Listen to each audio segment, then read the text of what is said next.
Hello my dear friends, এখন বাজে সকাল 6:36, বাট এখন পর্যন্ত কুয়াশা শেষ হয়নি।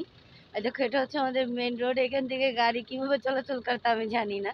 মানে এখান থেকে তো সামনের রাস্তায় দেখা যাচ্ছে না যে আমি হেঁটে যাবো, ওটাই চিন্তা করতেছি। বাট গাড়িগুলো কীভাবে চলতেছে এটা খুব রিস্কি হয়ে যায় এখানে।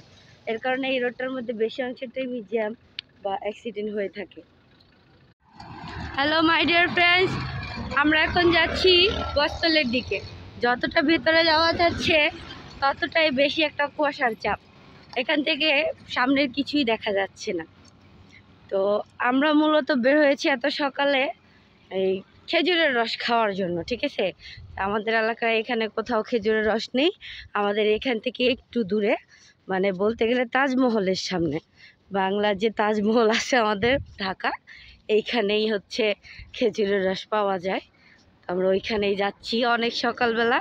অনেক সকাল বলতে গেলে সাধারণত গরমের দিনে এখন অনেকটাই রোদ উঠে যায়।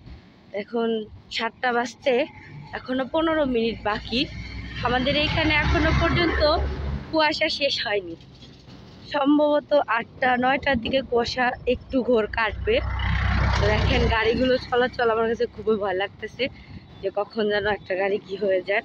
ওনারা খুবই সাহসী ব্যক্তি ড্রাইভারগুলো, যে ওনারা এই কুয়াশার মধ্যেও নিজেদের কাজ চালিয়ে যাচ্ছে।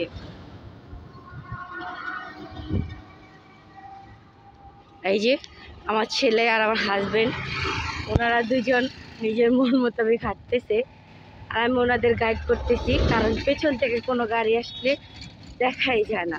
পেছন থেকে গাড়ি আসলে শুধু হেডলাইটগুলো একটুখানি সামনে আসার পর দেখা যায়, তাছাড়া গাড়িগুলো আর দেখা যায় না।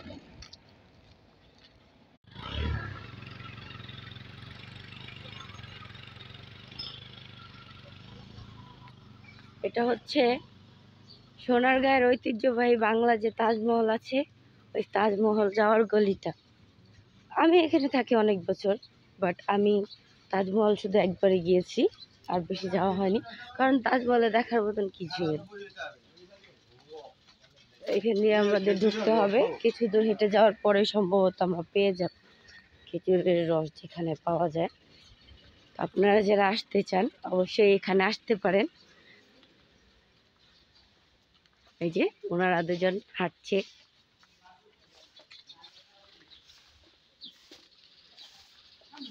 গ্রামে সাধারণত সবাই খুব সকালেই উঠে। তো ঢাকা শহর হলে হয়তো বা মানুষ 10টা-11টার